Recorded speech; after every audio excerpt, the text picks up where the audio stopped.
Hare Krishna. Welcome back to Bhagavad Gita study class.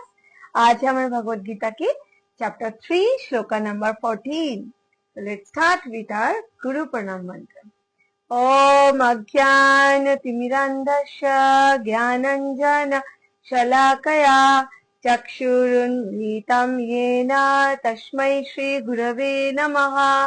श्रीचैतन्यमनोभीष्टं स्थापितं येन भूतले स्वयं रूप कदा मह्यं ददाति स्वपदान्तिकम्।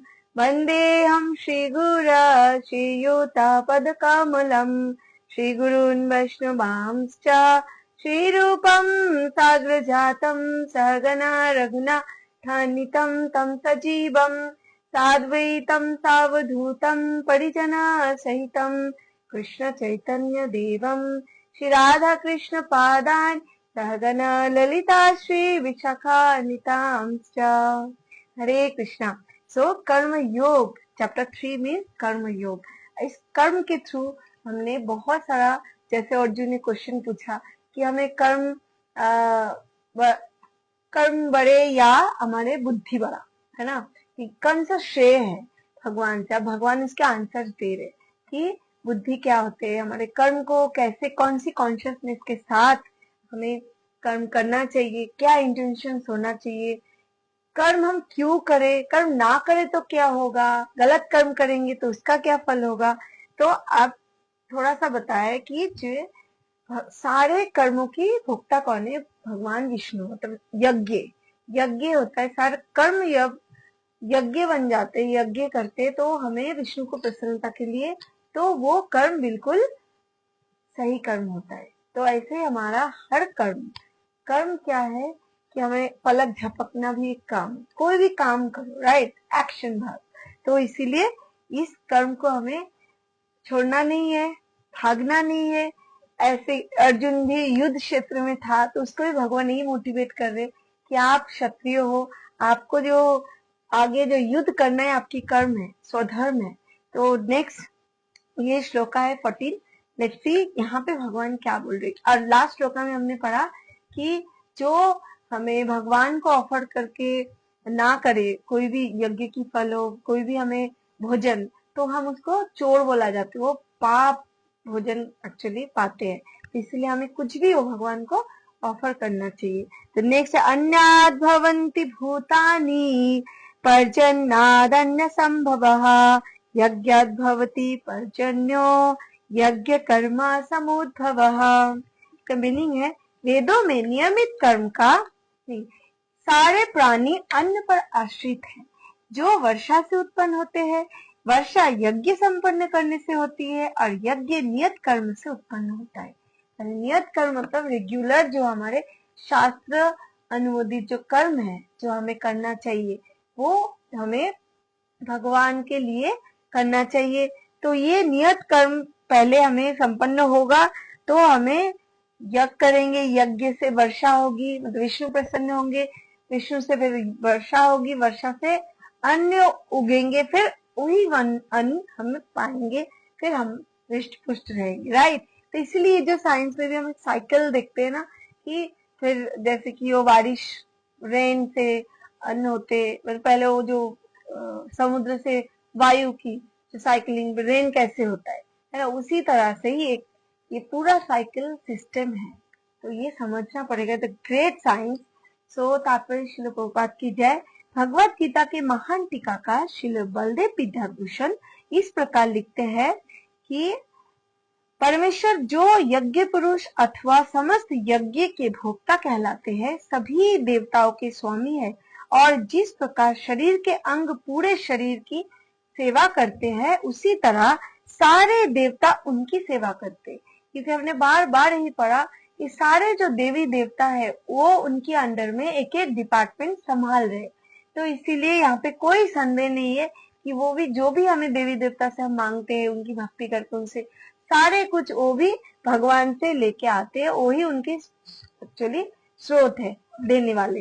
तो इसीलिए इंद्र, चंद्र तथा वरुण जैसे देवता भगवान द्वारा नियुक्त अधिकारी है, जो सांसारिक कार्यों की देख रेख करते हैं। और सारे वेद इन देवताओं को प्रसन्न करने के लिए यज्ञ का निर्देश करते हैं, तो जिससे वे अन्न उत्पादन के लिए प्रचुर वायु, प्रकाश जो जो चाहिए, फैमिलियर एक्चुअली अनुकूल परिवेश चाहिए ना हमें, तो वही सब कुछ मिल जाते हैं हमें वायु से, सूर्य से, और यज्ञ तथा जल भी चाहिए। तो इसीलिए जब कृष्ण की पूजा की जाती है तो उनके अंग स्वरूप देवताओं को भी सतह पूजा हो जाती है। तो जैसे हमारे पूरा शरीर का मेन स्टमक है ना, कि उधर में अगर खाना जाते हैं तो वहां से सारा अलग अलग से हम कानों में, नाकों में, हाथों में अलग अलग से हम खाना थोड़ी ऐसे ऐसे डालते नहीं ना, एक जगह पे डालते पूरा शरीर एक्चुअली रिष्ट पुष्ट हो जाते, राइट।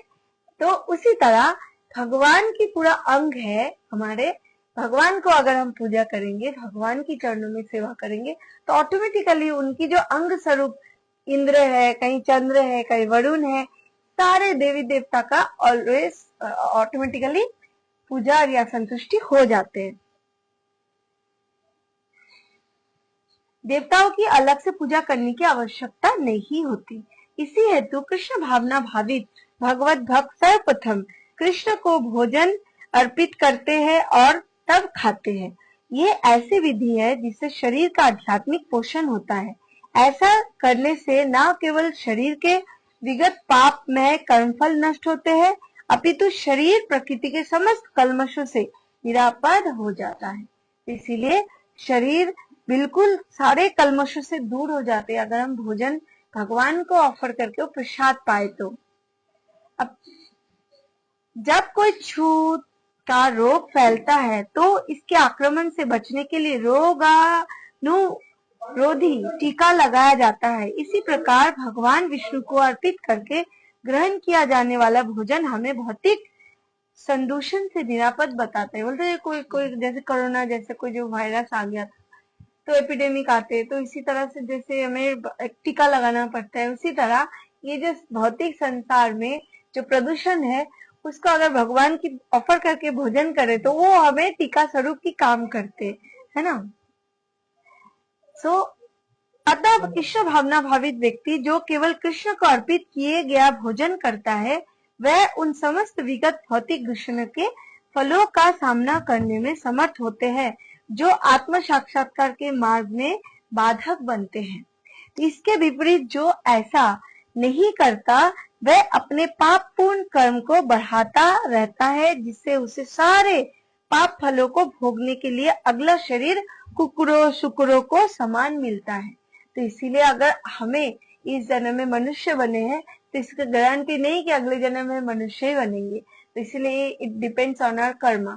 तो अगर कर्म हम सही करें, सही चेतना से करें, तो डेफिनेटली हम इस जन्म से ही इस भवबंधन से छुटकारा पाके भगवत धाम जा सकते हैं, या तो अगले जन्म हमें अगर भक्ति में आए तो हमें क्या बोलते मनुष्य मिलने के लिए एक चांसेस तो है, नहीं तो फिर इसका कोई गारंटी नहीं है।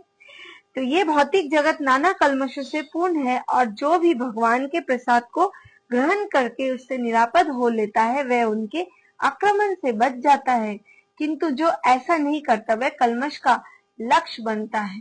तो इसीलिए बोलते हैं ना, जो भगवान के प्रसाद पा रहे हो तो वो ज्यादा सुरक्षित रहेंगे, या जो नहीं पा रहे हो कुछ भी अपने मन से इंद्र तृप्ति के लिए खा रहे हो, तो इट इज एक्चुअली जायज है।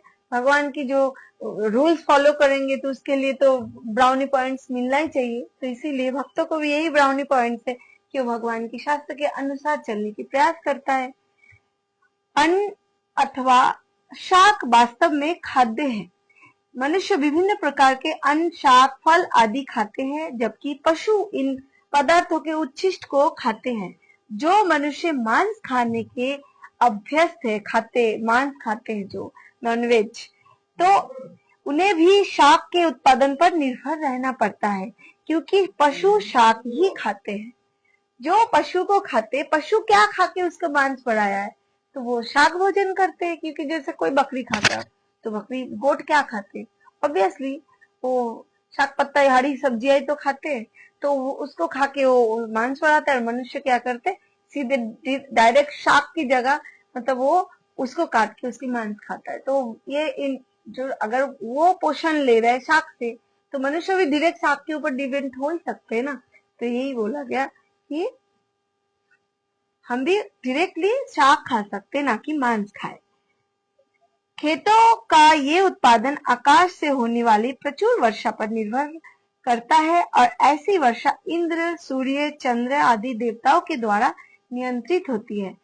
ये देवता भगवान के दास है। भगवान को यज्ञ के द्वारा संतुष्ट रखा जा सकता है। अतः जो इन यज्ञों को संपन्न नहीं करता उसे अभाव का सामना करना होगा। यही प्रकृति का नियम है। अतः भोजन के अभाव से बचने के लिए यज्ञ और विशेष रूप से इस युग के लिए संस्तुत संकीर्तन यज्ञ संपन्न करना चाहिए। तो इसीलिए कौन सी यज्ञ युग में क्या बोलते हैं बिल्कुल करना चाहिए, वो है हरिनाम यज्ञ, क्योंकि हरिनाम से हमारा सब कुछ बिल्कुल शुद्ध हो जाता है। ये कलयुग में बार बार हम लोग बोल रहे हैं, क्योंकि यहाँ पे उतना शुद्ध चीजें जो यज्ञ के लिए चाहिए वो मिलना बहुत मुश्किल होता है।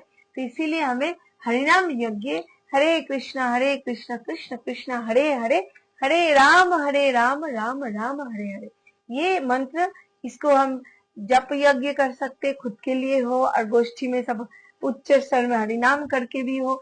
तो ये हरे कृष्ण महामंत्र इज द एक्चुअली प्रेस्क्राइब्ड, जो डॉक्टर बोलते हैं ना, पर्टिकुलरली कोई स्पेशल रोग के लिए जो स्पेशल दवाई देते हैं उसी से वो ठीक होता है। तो हम लोग जिस भवरोग में है, ये कलयुग में है, तो इसके लिए प्रिस्क्रिप्शन है हरे कृष्णा महामंत्र की संकीर्तन यज्ञ, right.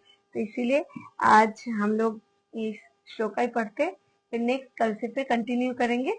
Hare Krishna. Thank you so much. Hari बोल।